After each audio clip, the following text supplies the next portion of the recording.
Hello children. In your previous class, you came to know about personality development. The theme of the first unit in English is personality development. And as you all know, developing the inner personality is very, very important for every individual. When you develop your inner personality, it forms a right attitude in you. When you have right attitude to life, you can face any challenge that come across in your life. Now, having a positive attitude is a theme of our first lesson, a reading lesson. It is attitude is altitude. So, when you have a right attitude or positive attitude, you can reach great heights in life. You can get good success in life. The same has been proved in this lesson. Attitude is altitude, and it is about the life of Nick Vujicic, who is a disabled man.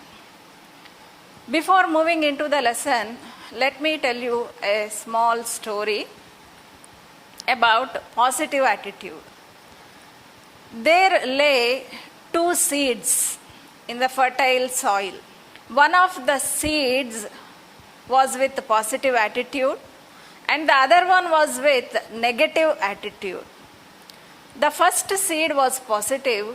It said to the second one, I wish to grow into a big tree. Now I am a seed. In future, I would like to grow into a big tree. Now I wish to send my roots deep into the earth. I wish to send my sprouts onto the earth's layer, hard crust. And I want to welcome the spring season with my lovely buds. And I want to enjoy the sunlight and the dew in the morning. And so saying, it started growing. It came out of the soil. It grew into a little plant, then started growing into a tree. Now the second seed said, no, this is not right time for me to grow. I will wait for a right time, because if I send my roots deep into the earth, I do not know where my roots will go, and I should meet the darkness in the earth. I do not know what will happen there. If I send my sprouts out of the hard crust, my sprouts may get damaged.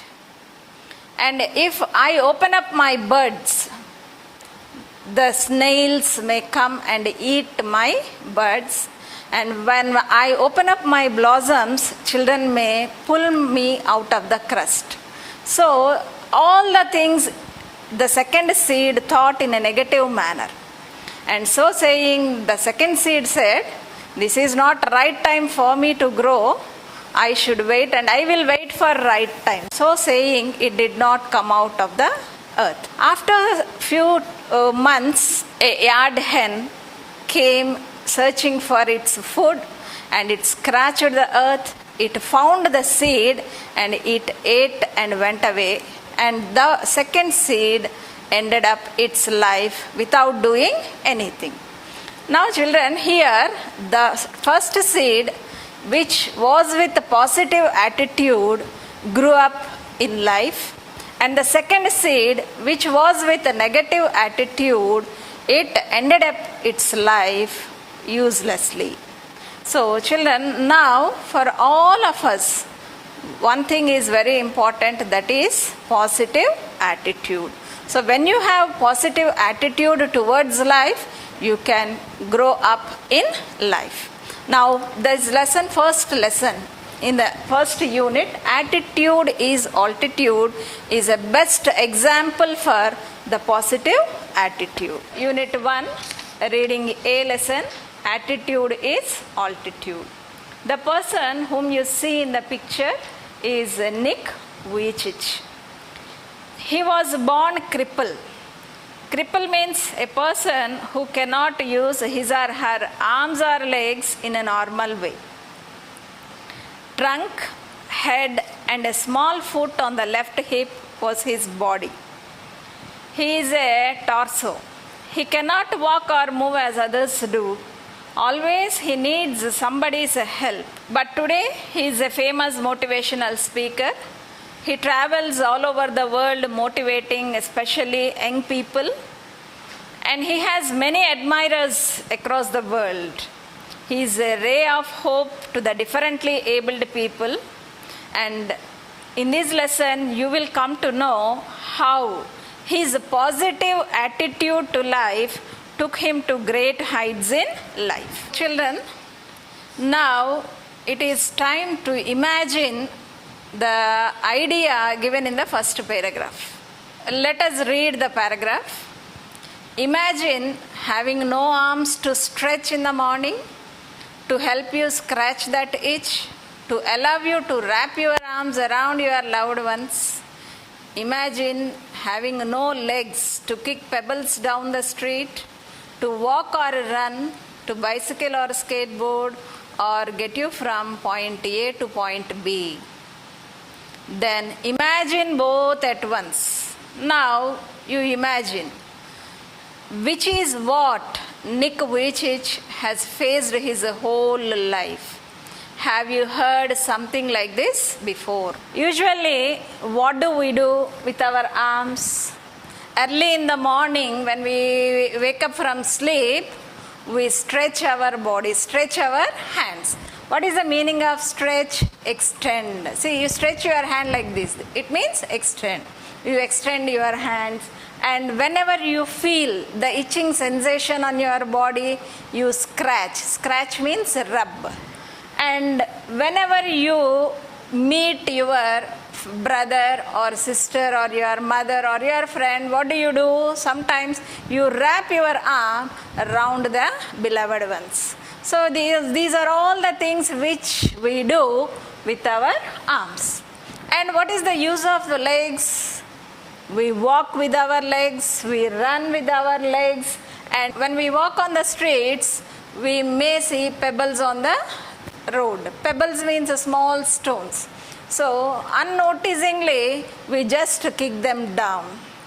So these are the things we do.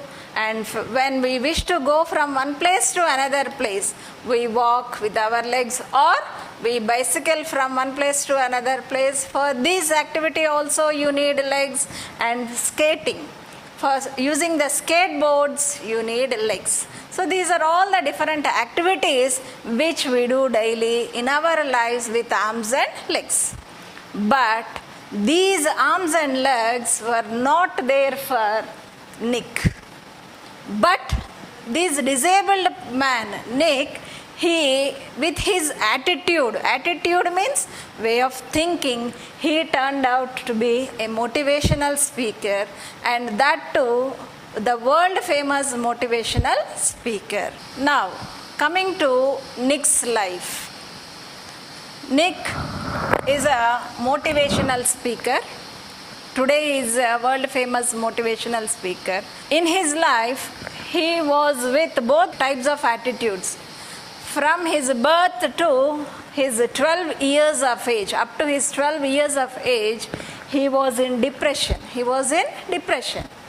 And depression is a negative attitude. So he was with a negative attitude up to his 12 years old. But later, at the age of 13, he got motivated by a disabled man, and then he realized, then realization started in him. Then he turned his attitude to be a positive one, and that positive attitude took him to the greater heights. That is, he turned to be a motivational speaker. Now let us see what happened in his life. Nick Vujicic was born with no arms and legs, but he doesn't let the details stop him. The brave 26-year-old, who is mainly a torso, plays football and golf, swims and surfs despite having no limbs. Nick has a small foot on his left hip, which helps him balance and enables him to kick.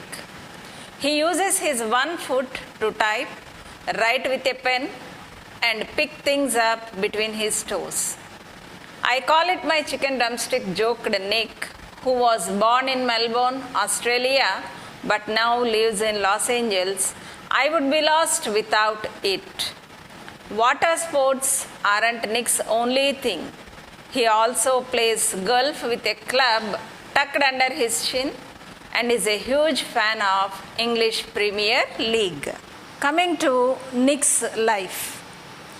Nick was born in 1982. This date was not given in the textbook, but we should know. He was born in 1982 in Melbourne, in Australia. But now he lives in America. Now coming to this Nick, he was a torso. When he was born, Nick is a torso. What is the meaning of torso?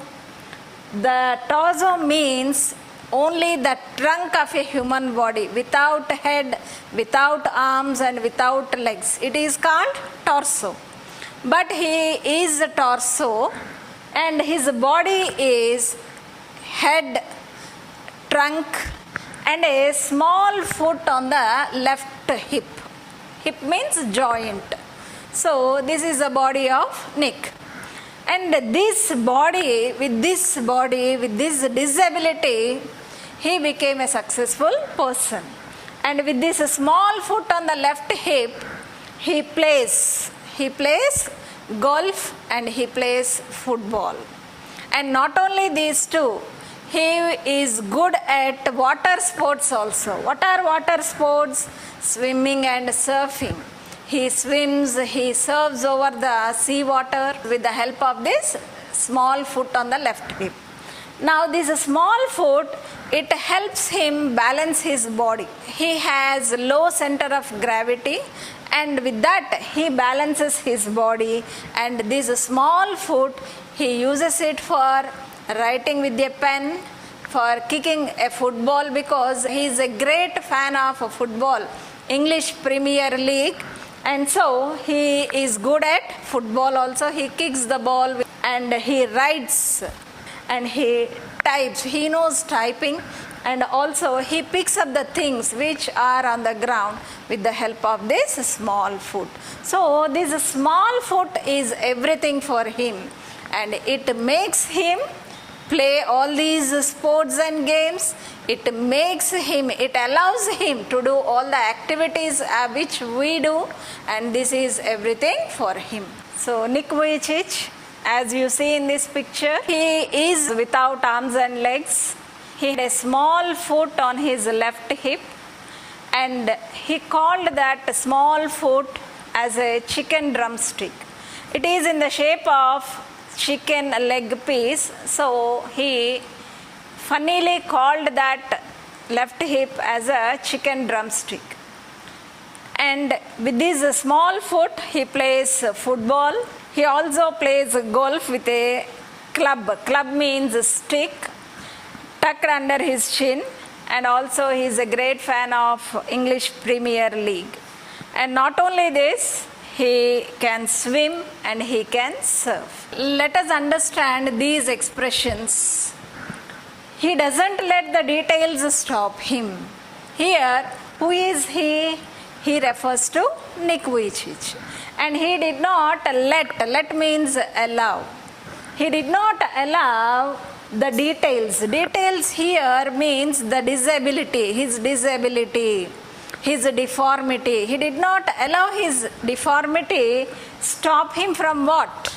Now, he did not let the deformity stop him from reaching his success. So he doesn't let the details stop him. Means he did not allow his deformity overcame him, and it could not stop him reaching the greater heights in life. Now, what is that helped him in reaching the great heights? He says his chicken drumstick. Here, chicken drumstick refers to the small foot which was on his left hip.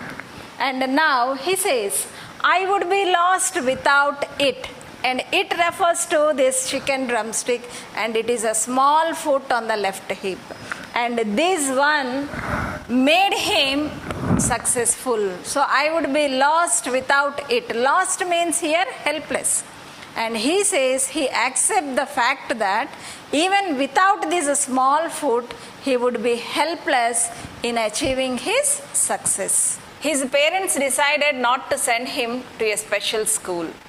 A decision, he said, was very hard for him, but which may have been the best decision they could have made for him. When Nick was born, his father was so shocked that he left the hospital room to vomit. His distraught mother could not bring herself to hold him until he was 4 months old.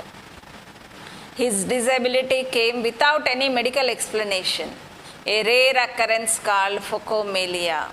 And Nick and his parents spent many years asking why this cruel trick would happen to them.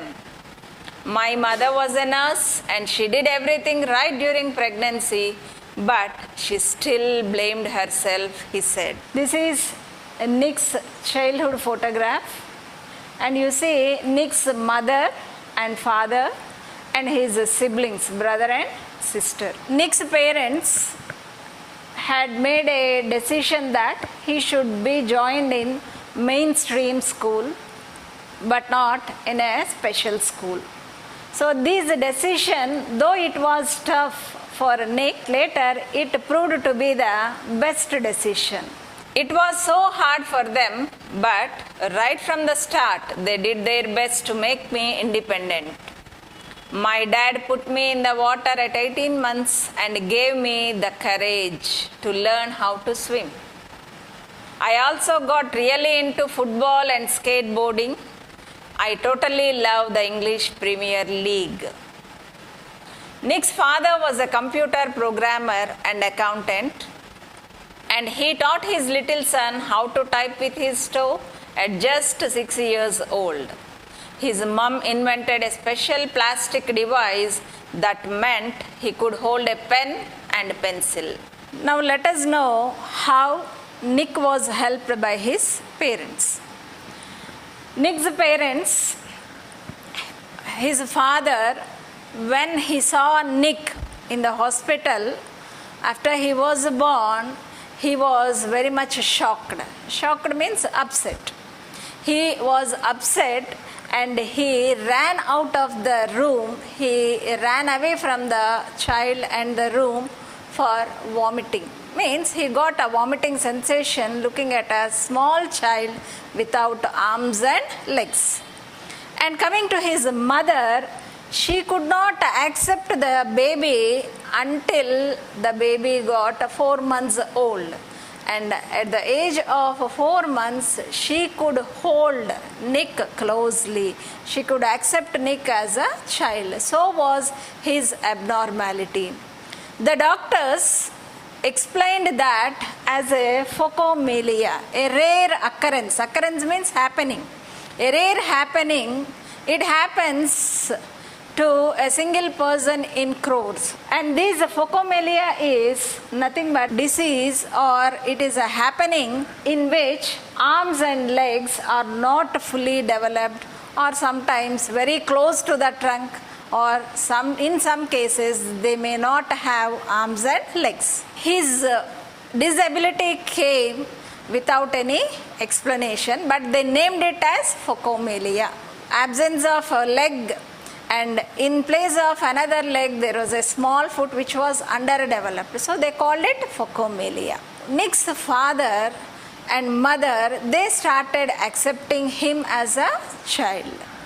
And his father was an accountant and a computer programmer. He supported Nick. How? At 18 months old, means hardly 1.5 years, when Nick was 1.5 years old, his father put him in a bathtub. He introduced him to water first time, and that gave him courage to move his left hip, and then he started swimming in the waters. So at 18 months old, his father placed him in the water tub and helped him learn a good quality, that is a courage. And then he started swimming. And he was also a computer programmer. When Nick was 6 years old, he began to teach him how to type. In this way, his father supported him. And coming to his mother was a nurse, health worker. Being a nurse, she gave birth to a child with deformity and disability, and she could not accept that. Nick's mother invented a special plastic device for him. So invented means with her own idea, she prepared a special plastic device because she wanted to help her son and she wanted to teach him to write with a pen or pencil. So she prepared a device and with which he could hold a pen or pencil. In this way, she helped him in writing his notes. Nick's parents, they questioned themselves many times. Why such cruel trick happened to us? What is the cruel trick here? A child born with deformity and disability. So they thought that cruel trick happened to them only. And they too were pessimistic in their thoughts. Pessimistic means negative in their thoughts. And so they could not accept the child for a few months, but later they turned out to be positive. Their parents turned out to be positive, and they started supporting the child, and they gave them the strength and courage so that he can become a successful person. Despite the risk of being bullied, his parents insisted on his attending mainstream school. It was the best decision they could have made for me, adds Nick, who later achieved a degree in financial planning and real estate. It was very hard, but it gave me independence. Nick, who was teased and bullied, had an electric wheelchair for mobility and a team of carers to help him. I was deeply depressed when I was 8 years old, he said. I went to my mom crying and told her I wanted to kill myself. Coming to Nick's schooling. In his early childhood, his parents supported him a lot. So in Australia, the disabled children were not allowed to study in mainstream school. Mainstream school is a school for normal children. They won't give admission to a disabled child into these schools. But Nick's mother fought against the laws of Australia, and she got permission to join Nick in the mainstream school. And the schools that caters the needs of the physically disabled children or mentally disabled children were the special schools.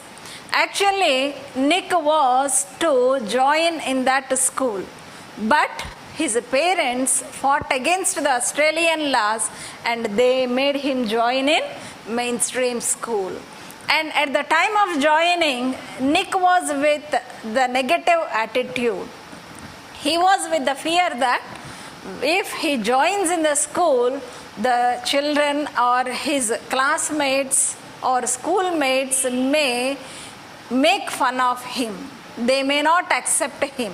With that fear, he did not want to join in the mainstream school. But Nick's parents insisted on joining him in mainstream school. And after joining the school, many times he was teased by the children. Teased means hurt emotionally or hurt physically. He was very much hurt.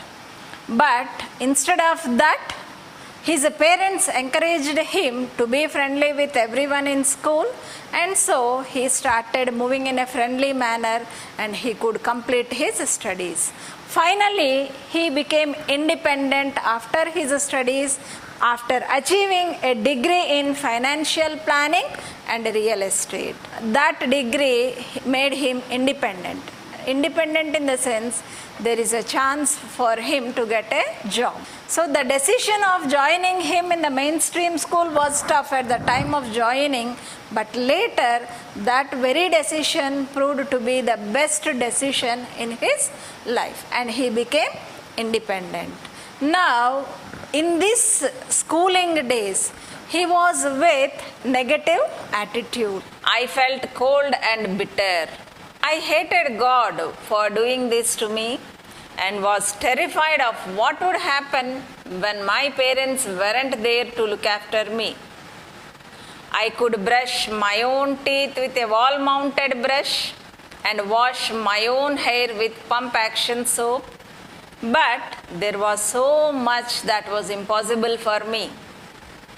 At age 10, Nick tried to drown himself in the bath, but luckily the attempt was unsuccessful. I felt there was no purpose when you lack purpose and strength. It is hard to hold on, he said. But with the help of his religion, friends and family, Nick managed to pull through to become an international symbol of triumph over adversity. As we discussed, the first part of the lesson is about Nick's pessimistic attitude, and after joining school, this depression or the negative attitude was much. After joining the school, he was provided with an electric wheelchair, and all the time there were carers. Carers means paid helpers to take care of him, and with their support he started going to school.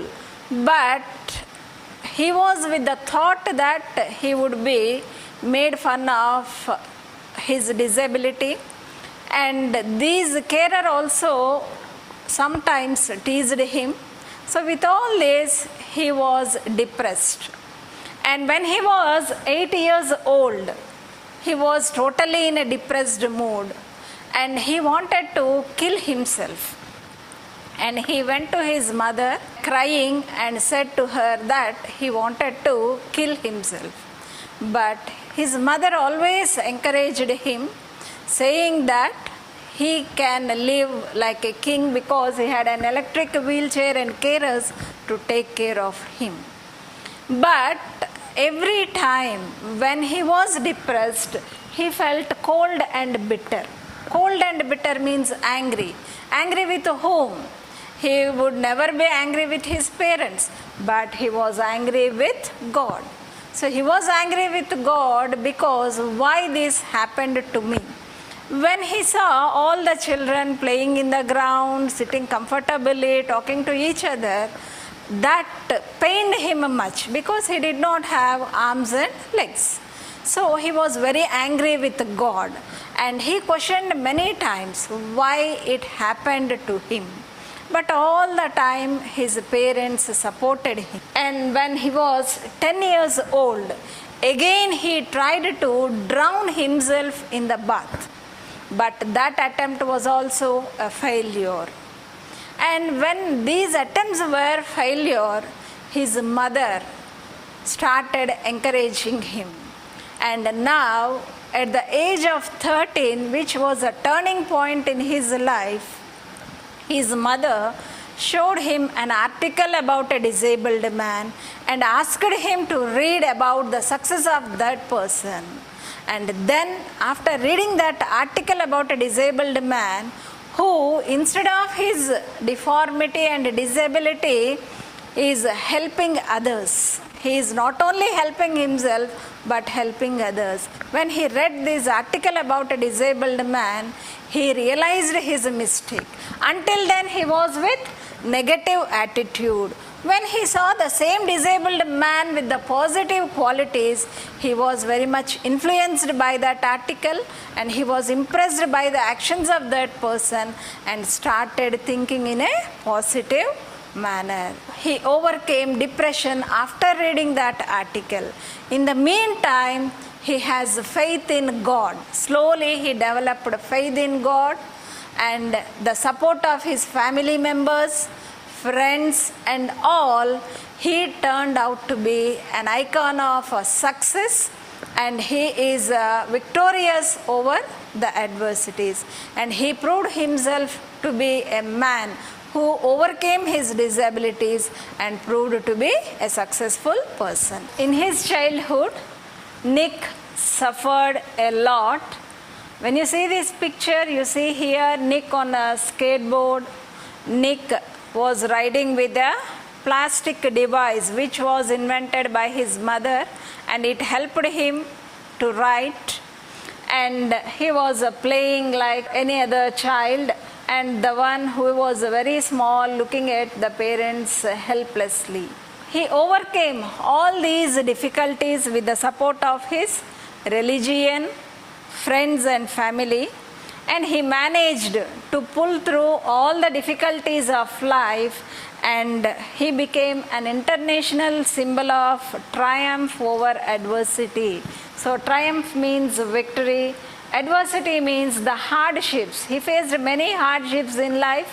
Instead of all those adversities, he became a successful motivational speaker.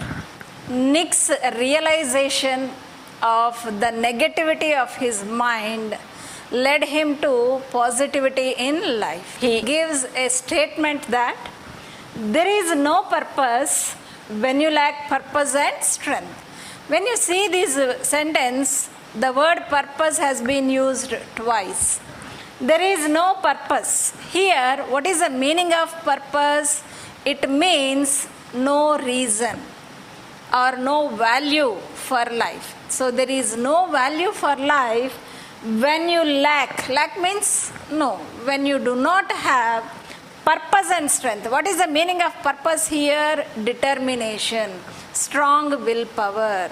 So if you don't have any strong determination in your life, or when you don't have any strength to reach your goals, there is no value for your life. He is conveying us a message that in everybody's life there should be some purpose, some reason for which we should live. So without this purpose, if you lead a life, it will be useless.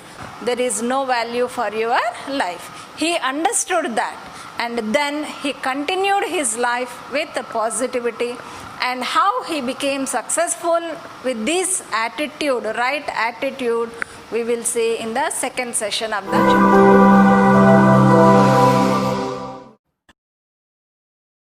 ప్రియ విద్యార్థులారా, నిన్నటి తరగతిలో నలుగురు గురువుల చేత శివాజీ ఎలాగా అద్భుతమైన శిల్పంగా రూపుదిద్దుకోబడ్డాడు, తన వ్యక్తిత్వాన్ని ఎలాగ అభివృద్ధి చేసుకున్నాడు, మరియు హిందూ స్త్రీలను, ప్రజలను, హిందూ రాజులను ఏ విధంగా గౌరవించాడు, గెరిల్లా యుద్ధం ఎలా చేశాడు, మహారాష్ట్ర యోధుడిగా ఛత్రపతి శివాజీగా ఎలా పేరు పొందాడు అనేటువంటి విశేషాంశాలను తెలుసుకున్నాం.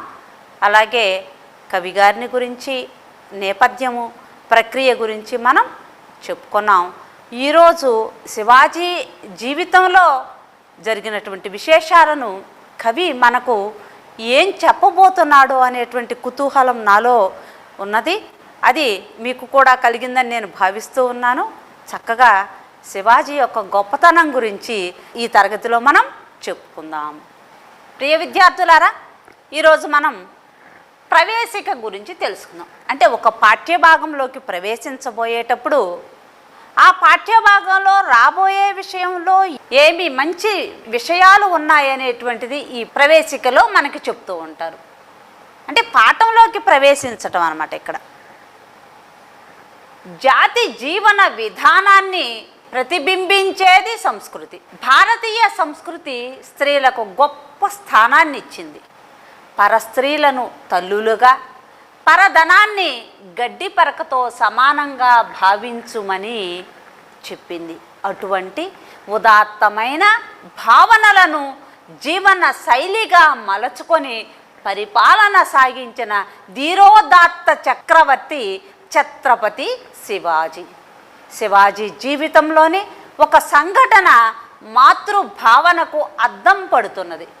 దాన్ని గడియారం వెంకటశేష శాస్త్రి తీర్చిదిద్దిన తీరు ప్రశంసనీయం.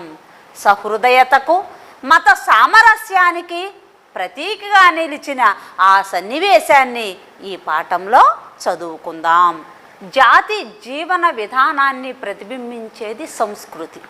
మనందరం ఒక పద్ధతి ప్రకారం ఒక మంచి నడవడికతోటి సాంప్రదాయాలను పాటిస్తూ మన పెద్దలు చెప్పినటువంటి, తల్లిదండ్రులు చెప్పినటువంటి, గురువులు చెప్పినటువంటి మాటలను అనుసరిస్తూ చేసే జీవన విధానమే సంస్కృతి అన్నమాట. భారతీయ సంస్కృతి స్త్రీలకు గొప్ప స్థానాన్ని ఇచ్చింది, ఉన్నతమైనటువంటి స్థానాన్ని ఇక్కడ ఇవ్వటం జరిగింది. పరస్త్రీలను తల్లులుగా, పరధనాన్ని గడ్డి పరకతో సమానంగా భావించమని చెప్పింది. మన ఇంట్లో మన ఇంటి ఆడవాళ్ళను మనం ఏ విధంగా గౌరవించుకుంటామో, స్త్రీలను ఏ విధంగా గౌరవించుకుంటామో, అదేవిధంగా బయటకు వెళ్ళినప్పుడు పరాయి స్త్రీలను కూడా అంతే పూజ్యభావంతో చూడమని చెప్తుంది మన భారతీయ సంస్కృతి. ఇతరుల ధనాన్ని గడ్డి పూచతో సమానంగా భావించమని కూడా చెప్తూ ఉన్నదన్నమాట. అటువంటి ఉదాత్తమైన భావనలను జీవన శైలిగా మలచుకొని, అంటే ఇక్కడ పైన ఏవైతే చెప్పబడ్డాయో తన నిత్య జీవితంలో వాటిని ఆచరిస్తూ పరిపాలన సాగించిన ధీర ఉదాత్త చక్రవర్తి ఛత్రపతి శివాజీ. ధీరుడు అంటే ధైర్యం కలిగిన వాడు, ఉదాత్త అంటే గొప్ప గుణం కలిగినటువంటి వాడు చక్రవర్తి అయినటువంటి ఛత్రపతి శివాజీ అన్నమాట. శివాజీ జీవితంలోని ఒక సంఘటన మాతృభావనకు అద్దం పడుతున్నది. పరాయి స్త్రీని తల్లిగా భావించటం అనేటువంటి విషయం మనం కళ్ళారా చూడవచ్చు ఈయన జీవితంలో ఈ సంఘటన ద్వారా. దాన్ని గడియారం వెంకట శేషశాస్త్రి తీర్చిదిద్దిన తీరు ప్రశంసనీయం, పొగడదగినది. సహృదయతకు అంటే మంచి గుణానికి, మత సామరస్యానికి, అన్ని మతస్థుల వారు ఒకటే కలిసిమెలిసి జీవించాలి అనే దానికి ప్రతీకగా, ఉదాహరణగా నిలిచినటువంటి ఆ సన్నివేశాన్ని ఈ పాఠంలో చదువుకుందాం. నాన్న అబ్బాజీ సోందేవుడు రాణివాసపు స్త్రీలను బంధించి తీసుకొని వచ్చాను అని చెప్పినప్పుడు శివాజీ ఎలా మాట్లాడుతున్నాడో ఈ పద్యంలో చెప్పడం జరుగుతుంది. ఏమీ యొక్క రాణివాసమును పుణ్యవాసమున్ తెచ్చినావా, ఏ హైందవుడైన నీగతి నమర్యాదన్ ప్రవర్తించునే, మాయాజ్ఞన్ గమనింపవో జయ మదోన్మాదంబునన్ రేగి నీ ఆయుస్సూత్రములీవ త్రుంచుకొనేదో యౌద్ధత్యమూర్వంజుమీ. మరలా ఒకసారి పద్యాన్ని చదువుకుందాం. ఏమీ యొక్క రాణివాసమును పుణ్యవాసమున్ తెచ్చినావా, ఏ హైందవుడైన నీగతిన్ అమర్యాదన్ ప్రవర్తించునే, మాయాజ్ఞన్ గమనింపవో జయ మదోన్మాదంబునన్ రేగి నీ ఆయుస్సూత్రములీవ త్రుంచుకొనేదో ఔద్ధత్యమూర్వంజుమీ. ఈ మాట్లాడుతున్న వ్యక్తి ఎవరో తెలుసా? సింహంలాగా రూపు కలిగినటువంటి, పరాక్రమమే ఈయన ప్రతిరూపమా అన్నట్లుగా ఉన్నటువంటి ఈ శివాజీ మహాదేవుని గురించి, శివాజీ రాజే భోంస్లే గురించి ఈ పద్యం చెప్పబడుతూ ఉన్నదన్నమాట. దీంట్లో ముందు పద విభజన చేసుకుందాం. ఏమీ ఒక రాణివాసమును పుణ్యవాసమున్ తెచ్చినావు ప్లస్ తెచ్చినావా, ఏ హైందవుడు అయినన్, హైందవుడు ప్లస్ అయినన్, ఈ గతిన్ అమర్యాదన్ ప్రవర్తించునే, ప్రవర్తించును ప్లస్ ఏ, మా ఆజ్ఞన్ గమనింపవు ప్లస్ ఓ గమనింపవో జయ మదోన్మాదంబునన్ మద ప్లస్ ఉన్మాదంబునన్ రేగి నీ ఆయుహు ప్లస్ సూత్రములు ఈవ త్రుంచుకొనేదో ఔద్ధత్యము ఓర్వన్ చుమి. ఇది ఈ పద్ధతి అన్నమాట. ఇక్కడ చూడండి, ఆ ఏమి అన్నప్పుడు ఇక్కడ రెండవ ఏ పలకాలన్నమాట.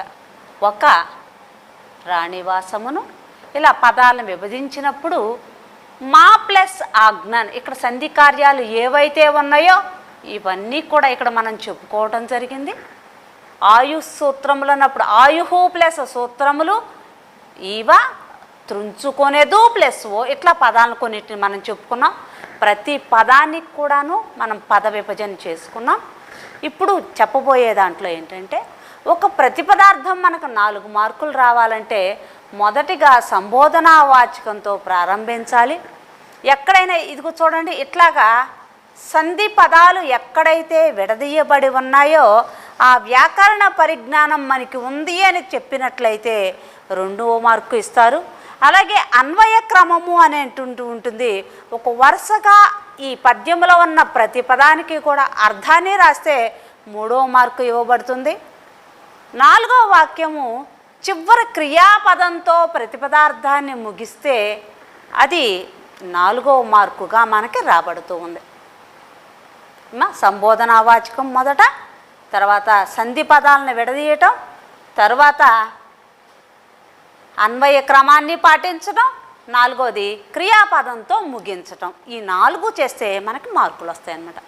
ఇక్కడ చూడమ్మా, ఆ ఏమి ఆశ్చర్యం కోపం కలగలిపి ఆ ఏమిటి అని ప్రశ్నిస్తున్నాడు. చాలా కోపంగా ఉన్నాడంట శివాజీ. అప్పుడు ఏమన్నాడంట, పుణ్యా ప్లస్ ఆవాసమున్, పుణ్యానికి నిలయమైన, భారతదేశమే పుణ్యానికి నిలయమైనటువంటిది. ఒక రాణివాసమున్, రాణివాసాన్ని తెచ్చినావా, బందీగా తీసుకొని వచ్చావా. ఇక్కడ దాకా మనం చెప్పుకున్నాం. ఏమిటి, ఒక పుణ్యానికి ఆవాసమైనటువంటి రాణివాసపు స్త్రీలను నువ్వు తీసుకొని వచ్చావా అన్నాడు.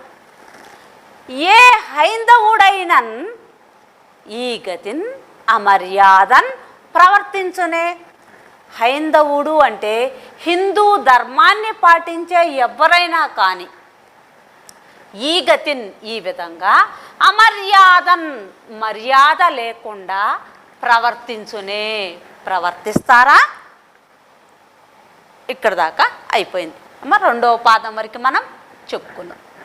మా ప్లస్ ఆజ్ఞన్, మా యాజ్ఞన్ అని అక్కడ అన్నారు కదమ్మా.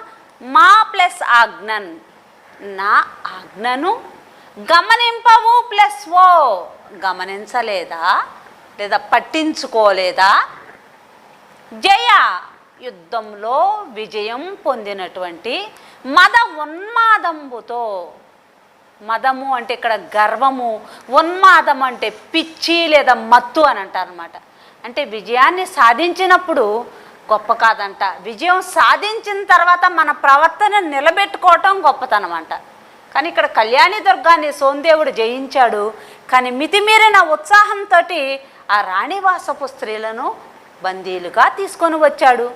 శివాజీ ఏమంటున్నాడు, జయ మద ఉన్మాదముతోటి విజయాన్ని సాధించాము అనేటువంటి గర్వపు మత్తులో రేగి, చెలరేగి, అతిశయించి నీ యొక్క ఆయుహు ప్లస్ సూత్రములు, ప్రాణాలనేటువంటి సూత్రాలను, ఆయు సూత్రములు, ప్రాణాలనేటువంటి సూత్రాలు, వాటిని దారాలు అని అన్నారు. ఈవా, నీవే త్రుంచుకొనేదు ప్లస్ ఓ, త్రుంచుకుంటావా. ఔద్ధత్యము, ఈ తెగింపును, ఈ గర్వమును. ఓర్వన్ సుమి, ఏపు అన్న కూడా గర్వం కింద వస్తుంది. ఓర్వన్ ప్లస్ సుమి, సహించను సుమా అని అంటూ ఉన్నాడు అనమాట. దీనికి భావం తీసుకున్నట్లయితే, ఓ సోందేవుడా, నీవు ఎంత తప్పు చేశావు. పుణ్యావాసానికి నిలయమైనటువంటి రాణివాసపు స్త్రీలను తీసుకొని వచ్చావు. ఏ హైందవుడైనా ఇట్లా అమర్యాదగా ప్రవర్తిస్తాడా? నువ్వు నా ఆజ్ఞని పట్టించుకోలేదా? విజయాన్ని సాధించాము అనేటువంటి మద ఉన్మాదంలో నీవు చేసినటువంటి ఈ తప్పు అనేటువంటిది నీ ప్రాణాల మీదకే తెస్తుంది. నీ ఆయుసూత్రములు నీవే తెంచుకుంటావా? ఇటువంటి గర్వాన్ని, ఏపుని నేను క్షమించను, సహించను అని చెప్పేసి సోందేవునితో శివాజీ పలకటం జరిగిందన్నమాట.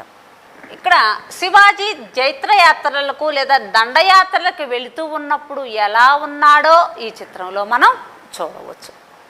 అయితే ఈ పాఠ్యభాగానికి సంబంధించి శివాజీ చాలా కోపోద్రిక్తుడై ఉన్నాడు, మనకు తెలిసిందే. ఎందుకని? జరిగిన విషయం మొత్తం కూడా ముందటి పద్యంలో మనం తెలుసుకున్నాం. అసలు ఆయన రూపం ఎలా ఉంది? కోపంలో ఉన్నప్పుడు శివాజీ ఎలా ఉన్నాడు? ఏం మాట్లాడుతున్నాడు? ఆ మాటల సారాంశం ఏంటి అనేటువంటిది ఈ రెండవ పద్యంలో మనం తెలుసుకుందాం.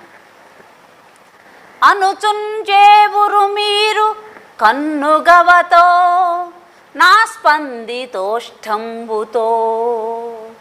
ఘన హూంకారముతో నటద్భృకుటితో గర్జిల్లు నా బోన్సలేసుని చూడన్ పుయిలోడే గొల్వు శివుడీసన్ గుత్తుకన్ మృంగి బోరన నవ్వారల బంధమూర్చి కొనితేరన్ బంచె సోందేవుని. మళ్ళీ ఒకసారి ఈ శివాజీ రూపాన్ని గురించి మనం చెప్పుకుందాం. ఈ పద్యాన్ని మళ్ళీ ఒకసారి పలుకుదాం. అనుచుంజేవురు మీరు కన్నుగవతో నా స్పందదోష్టంబుతో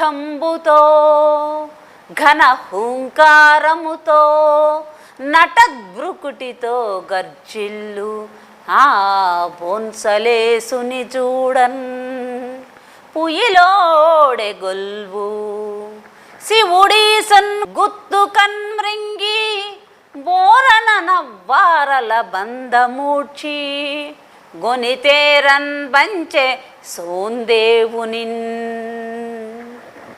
దీంట్లో పద విభజన ఒక్కసారి చూసుకుందామమ్మా, తర్వాత భావాన్ని గురించి చెప్పుకుందాం. అనుచున్ జేవురు మీరు కన్నున్ ప్లస్ కవతోన్ కన్నుగవతోన్ ఆస్పందిత ప్లస్ ఓష్టంబుతో ఘన హుంకారముతో నటత్తో ప్లస్ బ్రుకుటితో గర్జిల్లున్. దీంట్లో ఆ మిగిలి ఉంది. ఆ బోన్సల ప్లస్ ఈసుని బోన్సలేసునిన్ చూడన్ పుయలోడెన్ కొల్వు శివుడు ఈసున్ కుత్తుకన్ మృంగి బోరనన్ ఆ ప్లస్ వారల బంధము ప్లస్ ఊడ్చి బంధముడ్చి కొని తేరన్ పంచే సోందేవునిన్. శివాజీ యొక్క రూపాన్ని కళ్ళకు కట్టినట్లుగా చూపిస్తూ ఉన్నారు శ్రీ గడియారం వెంకట శేషశాస్త్రి గారు. అనుచున్ అంటూ, అంటే పైన చెప్పిన విధంగా మా ఆజ్ఞని గమనించలేదా అట్లా మాట్లాడుతూ ఉన్నారు కదా, అంటూ జేవురు మీరు కనుంగవతో, ఆయన కన్ను కవ అన్నారు. కన్నున్ ప్లస్ కవ కన్నుగవ, రెండు కళ్ళు జంట అనమాట. రెండు కన్నులు ఎలా ఉన్నాయంట? జేవురు మీరు, మీరు అంటే అధికం అవ్వటం, జేవురు అంటే ఎరుపు అనేది అధికం అవ్వటం అనమాట. మనకి కూడా కోపం వచ్చినప్పుడు ఏ విధంగా కళ్ళు ఎర్రబడతాయో అలా ఎర్రగా ఉన్నాయంట. ఒకటి ఆయన ఓష్టంబులు అంటే పెదవులు అనమాట. ఆ పెదవులు ఎలా ఉన్నాయంట? ఆస్పందిత, కదులుతూ ఉన్నాయంట. అంటే కోపం వచ్చినప్పుడు పెదాలు వణకటము కదలటము అనేటువంటిది జరుగుతూ ఉంటుంది. ఆయన పెదాలు వణుకుతూ ఉన్నాయంట. ఇక్కడ రెండు లక్షణాలు చెప్పారు చూసారా. కళ్ళేమో బాగా ఎర్రబడి ఉన్నాయంట, పెదవులేమో వణుకుతూ ఉన్నాయంట. ఇవన్నీ ఎందుకు వచ్చినాయి? కోపం మీద రాబడినటువంటి అంశాలన్నమాట. ఘన హుంకారముతో, హూ అనేటువంటి శబ్దం అనమాట. హుంకారం అంటే హూ అనేటువంటి శబ్దం. ఘన అంటే గొప్పది అయినా హుంకారముతో హూ అనేటువంటి శబ్దాన్ని చేశాడంట. మరి నటత్ బ్రుకుటితో, బ్రుకుటి అంటే కనుబొమ్మలమ్మ. ఇవి ఈ కనుబొమ్మలు ఎలా ఉన్నాయంట? నటిస్తూ ఉన్నాయంట, కదులుతూ ఉన్నాయంట. అంటే ఈ కోపాన్ని అణుచుకోవటంలో ఈ బ్రుకుటి కూడాను కదులుతూ ఉన్నదంట. గర్జిల్లున్, ఆ గర్జించినటువంటి ఆ బోన్సలేసుని, బోన్సలే ఈసుడు అంటే ఎవరయ్యా అంటే శివాజీయే. వాళ్ళ వంశం పేరు బోన్సలే వంశము. దానికి రాజు కాబట్టి బోన్సలేసుడు అని చెప్పడం జరిగిందంట. అతన్ని చూడగానే ఆ గర్జిస్తూ ఉన్న బోన్సలే ఈసుడైనటువంటి శివాజీని చూడగానే పుయ్యిలోడే కొల్వు. కొల్వు అంటే ఆ సభలో కూర్చొని ఉన్నారంట చాలామంది అతిరథ మహారథులు.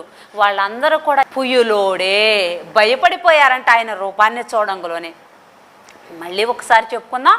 ఆయన కళ్ళు ఎలా ఉన్నాయంట? ఎర్రబడిపోయి ఉన్నాయంట. పెదాలు ఏం చేస్తూ ఉన్నాయంట? వణుకుతూ ఉన్నాయంట, కదులుతూ ఉన్నాయంట కోపంతో. ఆయన ఏమని శబ్దం చేస్తూ ఉన్నాడంట? హూ అనేటువంటి శబ్దం చేస్తున్నాడంట. అతని యొక్క బ్రుకుటి ఎలా ఉన్నదంట?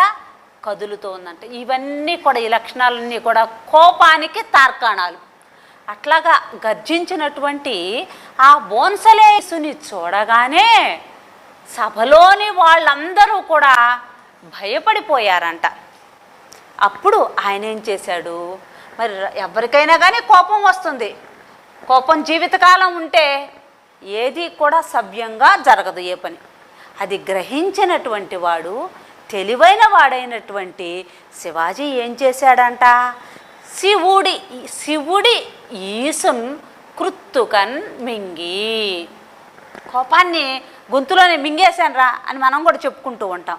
ఆయన చేసిన పని కూడా అదే. కోపం వచ్చింది కానీ ఆ ఈసు ఉన్నదే. శివుడు అంటే శివాజీ, ఈసు అంటే కోపాన్ని, కుత్తుకన్ గొంతులోనే మింగివేశాడు. అంటే కోపాన్ని అణచుకున్నాడు అనేటువంటి మాటని ఇక్కడ చెప్పడం జరుగుతుందన్నమాట. పోరన, వెంటనే వెళ్ళిపో ఇక్కడి నుంచి అన్నారు. ఎవరిని వెళ్ళిపోమంది? అబ్బాజీ సోందేవుడిని అనమాట.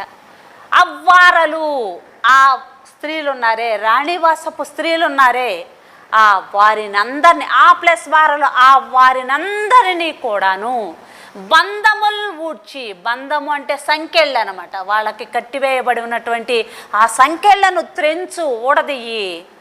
వెంటనే కొనితేరన్, వాళ్ళని సగౌరవంగా ఈ సభలోకి తీసుకొని రా, సగౌరవంగా, చాలా గౌరవాన్ని ఇవ్వు అని సోందేవుని పంచే అని తన సేనాధిపతి అయినటువంటి సోందేవుణ్ణి పంచన్ ఆజ్ఞాపించాడంట. పంచుట అంటే ఇక్కడ ఆజ్ఞాపించడం అంటే క్రియాపదం కాబట్టి ఇక్కడ మనకి సరిపోయిందమ్మా. దీన్ని గమనించండి.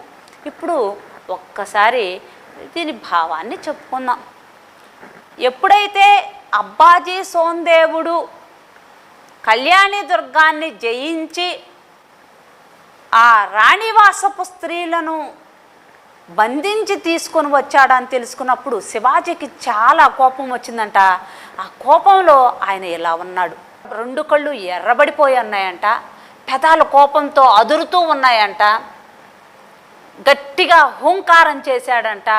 అటువంటి సందర్భంలో నటత్తు బ్రుకుటి, కనుబొమ్మల స్థానంలో ఆ బ్రుకుటి అనేటువంటిది కదులుతూ ఉన్నదంట, నాట్యమాడుతూ ఉన్నదంట. అట్లాంటి రూపంలో గర్జిస్తున్నటువంటి ఆ శివాజీ మహారాజును చూడగలోనే సభలోని వారందరూ కూడా భయపడ్డారంట. ఆయన అప్పుడు కోపాన్ని కొంతవరకు తన కుత్తుకలోకి మిరింగి ఆ కోపాన్ని తగ్గించుకొని ఏమని చెప్పాడంట? సోందేవుని పిలిచాడంట. అక్కడే ఉన్నాడు కదా సోందేవుడు, ఆయన్ని పిలిచి వెంటనే నువ్వు వెళ్ళు, వారి యొక్క సంకెళ్లను తొలగించు, వాళ్ళని సగౌరవంగా ఈ సభలోకి తీసుకొనిరా అని సోందేవుణ్ణి ఆజ్ఞాపించడం జరిగిందంట. మీరు చక్కగా గమనించినట్లయితే ఇక్కడ మరొక ముచ్చట కూడా ఉంది, నేను చెప్తాను. ఈ పద్యంలో స్వభావోక్తి అలంకారం ఉంది. అంటే ఒక జీవి యొక్క జాతి గుణ ధర్మ క్రియాదులచే స్వభావమును ఉన్నది ఉన్నట్లుగా చెప్తే దాన్ని స్వభావోక్తి అలంకారము అంటారు. ఎవరి రూపాన్ని ఉన్నది ఉన్నట్లుగా చెప్పారు? శివాజీ రూపాన్ని. శివాజీ కోపం వచ్చినప్పుడు ఎలా ఉన్నాడు? 2 కళ్ళు ఎర్రబడి ఉన్నాయి, పెదాలు అదురుతూ ఉన్నాయి, గొప్పదైన హోంకారం చేశాడు, కనుబొమ్మలు కదులుతూ ఉన్నాయి. అట్లా ఎలా ఉందో ఆ శివాజీ యొక్క రూపాన్ని ఉన్నది ఉన్నట్లుగా వర్ణించి చెప్పబడింది. కాబట్టి ఈ పద్యంలో స్వభావోక్తి అలంకారం ఉన్నది. మీరు బాగా గుర్తుంచుకోవాలి. ఇంతవరకు ఈ పద్యం అయిపోయింది నాన్న. నెక్స్ట్ పద్యం చూద్దాం. త్వరితుండై అతడట్టులే సల్పి దేవా నన్ను మన్నింపు, మీ సరదారున్ గొని తెచ్చుచో సరబసోత్సాహంబు కన్గప్పే, దుశ్చరితాలోచన లేదు లేదు భవదాజ్ఞాలంఘనోద్ధృతి, మీ చరణ ద్వంద్వములానా ఎంచు వినిపించన్ సుంత శాంతించుచున్.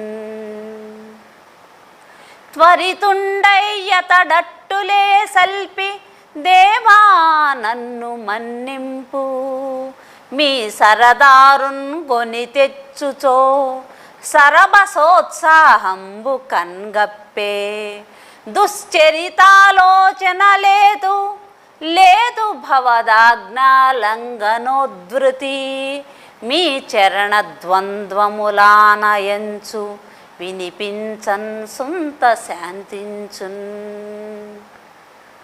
ఇక్కడ ఇప్పుడు ఆయన పందాలను ఊడ్చి ఆ రాణివాసపు స్త్రీలందరినీ కూడా సభ దగ్గరికి తీసుకొచ్చాడు అబ్బాజీ సోందేవుడు. అతడు అట్టులే ఆ విధంగానే త్వరితుండై పనిని వేగం చేసినటువంటి వాడై అట్లే సలిపి అట్లాగే చేశాడు. రాజుగారు ఏం చెప్పారో ఆ పని అట్లే చేశాడంట. దేవా నన్ను మన్నింపు. అప్పుడు ఆయన క్షమాపణ చెప్పుకుంటూ ఉన్నాడు అనమాట. స్వామి నేను కావాలని చేసిన తప్పు కాదు, నన్ను మన్నించవయ్యా అని చెప్పేసి అడుగుతున్నాడు.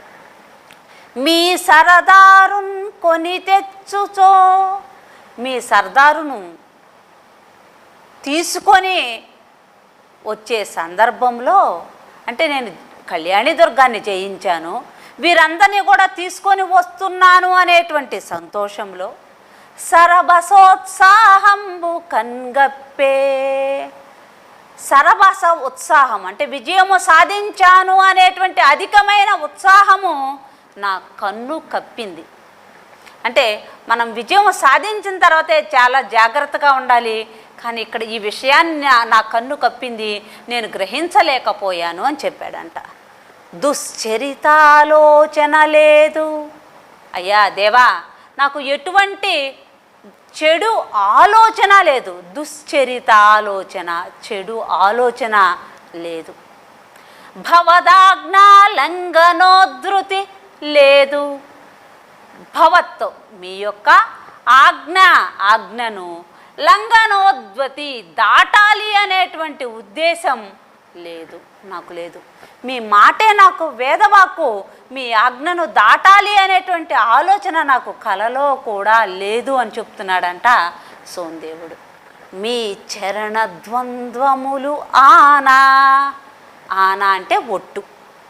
చరణ ద్వంద్వములు అంటే మీ 2 పాదాల మీద ఒట్టేసి చెప్తున్నానయ్యా, నాకు ఎటువంటి చెడు ఆలోచన లేదు, మీ ఆజ్ఞను మీరాలి అనేటువంటి ఆలోచన కూడా నాకు లేదు.